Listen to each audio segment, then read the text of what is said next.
Ayo here, and I've been seeing a disturbing trend of COVID-19 being used as a way to continue the over-policing of black bodies in different parts of the globe.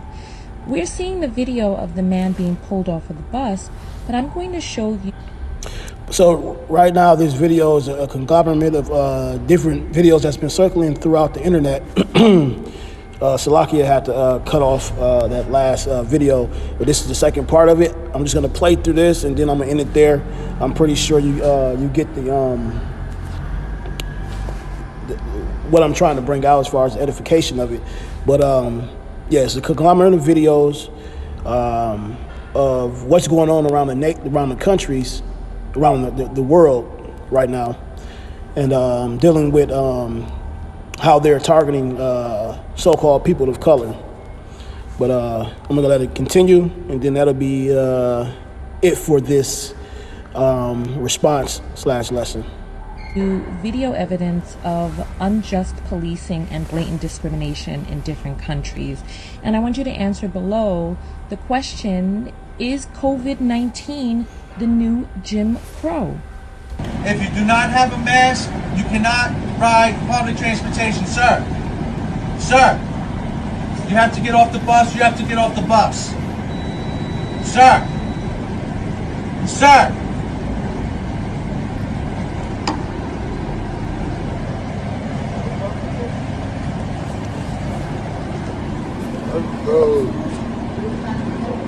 You gotta get off the bus, man. I'm gonna have the cops take you off, one or the other. You have to get off, you have to get off, you have to get off. Let's go. I have to get off? Yes, sir. Even though I have this? You don't have no mask. Let's go. Let's go. You gotta get off. Let's go. Let's go. You gotta get off. Let's go. First, we have a man with no mask, hollering and spraying his aspirations into the air, demanding that other people on the bus get off because they don't have masks. Now, we all know, number one, masks are in short supply. It's very difficult to find masks anywhere. They've been instructing that we cover up with a cloth, a bandana, anything over our faces. And as you see, he goes to the back of the bus and he begins to tell a man who has a scarf across his face that even he can't be on there. And it's already been stated that most of our essential workers, the UPS drivers, the people at Amazon, the people in healthcare, etc., are people of minority descent. So we have essential workers who have to get to work, who are dependent on public transportation to get to those jobs, and now they're not being able to ride public transportation. And look at how when the bus driver, whoever he is, gets to the back of the bus, there's a lighter complected man who doesn't have on a mask, but he directs his attention at this gentleman right there. This is the footage going viral right now of a bunch of quote-unquote peace officers forcibly removing a man from the bus. Once he gets off, I want you to take a look and see how many of them aren't wearing masks, which means that they're spraying their own mouth aspirations onto other people into the air. What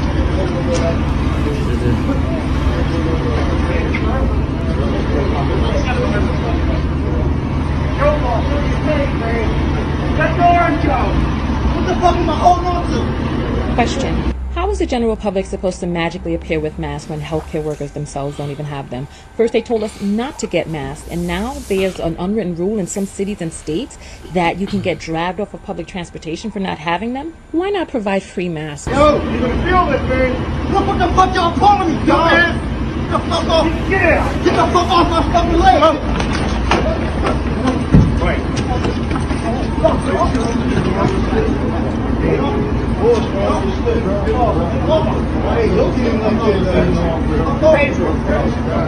Take me if you fucking want. Where the fuck? Go in this door, man. Fucking pussy ass. I want all y'all fucking badge numbers too. Yeah. Now, you definitely don't want to be in this position, so if you are asked to leave public transportation, please comply. We don't know how desperate he is to get to his job and what other options and alternatives he has to get there, but you definitely don't want a bunch of these people who are high risk themselves squirting and spraying their throat and esophagus lung aspirations out in the air onto you. Before COVID, some people in the police force were looking for ways to discriminate. Don't give them an excuse. The name of the game now is to get out of COVID safely. Jody Armour is a law professor at USC Law School. He and other academics believe wearing masks can pose a problem for people of color. The fear of being mistaken for a dangerous criminal may be greater than the fear of contracting COVID-19. Wearing protective masks while black is a concern just like driving while black is. Now, this may seem a little dramatic to you. I have to admit, the first time that I saw it, I thought it was a little dramatic, wearing a mask while black.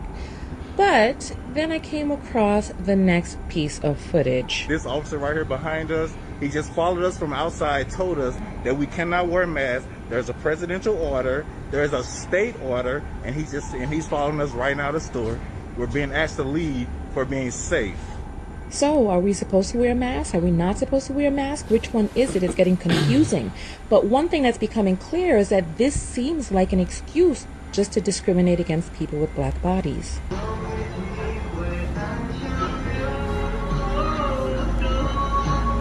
Now, this one right here is really rich. This was taken in good old China, the place where the coronavirus COVID-19 flu first was seen, in the wet markets of Wuhan. And if you need me to do a video on the wet markets, let me know. But I took a screenshot of this so that you can see what it says. It says, notice, we've been informed that from now on, black people are not allowed to enter the restaurant for the sake of your health consciously.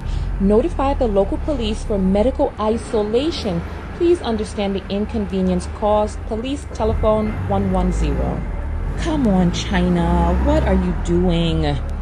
And take a look. You're going to see the woman with the papers in her hand handing it out. So it's not like this is a secret. This reminds me of the pain we used to feel growing up when we used to patronize certain Asian shops and they would follow us around, harass us, and bully us. I don't know why we thought it would be different on mainland China.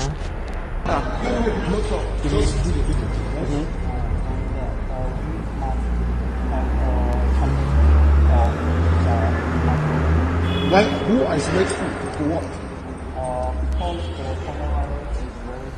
Are you on isolation? Are you isolated? So why should we be isolated? Give me one reason. Why should we be isolated? These people are coming to quarantine us inside our hotel. Are the Chinese isolated? Chinese are walking about. Those are the Chinese going about their daily activities. But because we are Africans, these people want to quarantine us. Why should we be quarantined? And China, tell us why we should quarantine China. And tell us why we should be quarantined. China is outside. We should be, tell us why we should quarantine. You should tell. And if you think that's bad, just wait till you see the next clip. Where in China, they are evicting black people from their apartments, evicting them from hotels, not renting apartments to them, not allowing them to stay in hotels, and then criminalizing it for them to be on the streets. And when we start asking whether or not COVID-19 is the new Jim Crow, we're going to take a look at some anti-vagrancy laws that were rampant in the United States after the quote-unquote freeing of the enslaved peoples. On April 8th, a large number of African people in the southern Chinese city Guangzhou were driven out by their landlords and had to stay on the streets.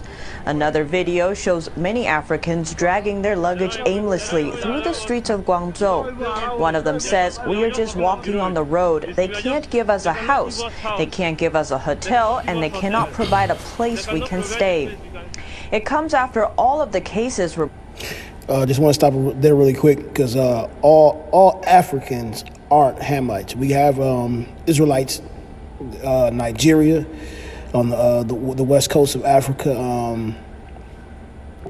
People from Ghana. I mean, you know, as the scriptures say, we were scattered across the four corners of the earth. So we have we have Israelites all over the world.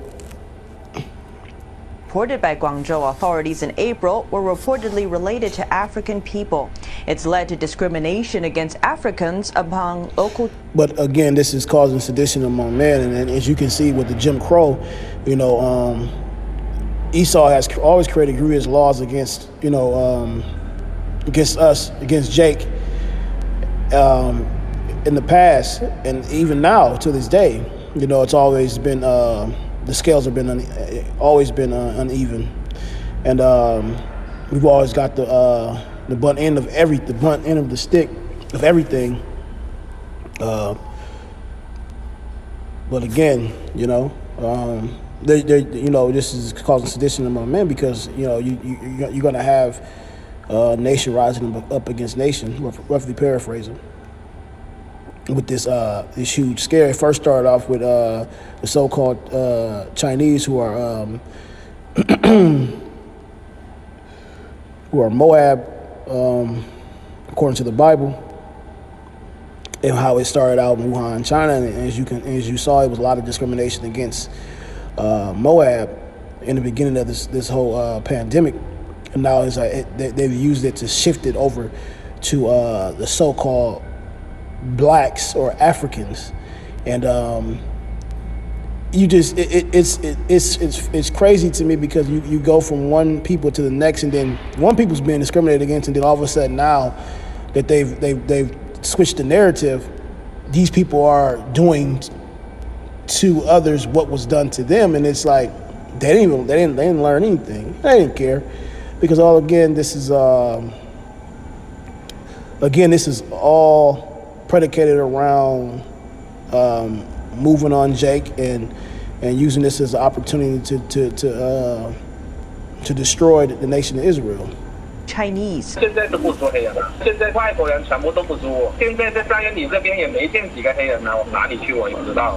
One citizen says the Africans staying on the street are a potential safety threat and a virus transmission hazard. So let's talk about these Jim Crow-esque policies. After the enslaved Africans were quote-unquote set free in the United States, the southern regions came up with anti-vagrancy laws, which pretty much made it illegal for you not to have housing or to be underemployed. They criminalized people getting out of a situation where they did not have those things. And guess what happened to them? They were then put into indentured servitude in the prison system because, the 14th Amendment outlaws slavery unless the person commits a quote-unquote crime. African Americans, for example, are having a higher death rate. Meet Dr. John Campbell. He's a retired nurse out of the UK, and he does daily videos giving COVID-19 worldwide updates on YouTube. It is his theory that vitamin D wards off respiratory tract infections, and that it's part of the reason that many black people are succumbing to the disease, because outside of our native Africa, we are just not able to produce vitamin D at a sufficient enough level to ward off this virus. African Americans, for example, are having a higher death rate than their white counterparts. And I also believe that vitamin D is partly accountable for this because the sun makes vitamin D more slowly the darker the colour of your skin. In the next video, we're going to be diving deeper into ways that COVID-19 has been negatively and adversely affecting black and brown people, including some French doctors who feel that it will be a good idea to test the vaccine in Africa because they're Africans. This is why it's so important to have your own. We as black people in the whole of the diaspora are going to have to make a lot of changes. I want you to come over to my website, tanyatko.com/contact, and I want you to drop me some videos over there. If you So, as you can see, a lot of Jake are going to start realizing that these other nations, starting with Esau, the so-called white man on down, outside of the nation of Israel, which makes up the so-called blacks, Latinos, and Native Americans, although we do have brothers and sisters that are scattered across the world who look like the other nations, but their father's lineage go back to a Hebrew Israelite from the nation of Israel. This is Jeremiah 30, verse 7. It says, "Alas, for that day is great, so that none is like it. It is even the time of Jacob's trouble, but he shall be saved out of it." So one thing to hold on to, brothers and sisters, is that the elect will be saved out of this this trouble that is coming, that is already here, that is escalating. With that being said, I want to say shalom Call halal Yah Bashim Yah Bashai Bashim Rakakadash Rakathum to you brothers and sisters. And until again, Shalom.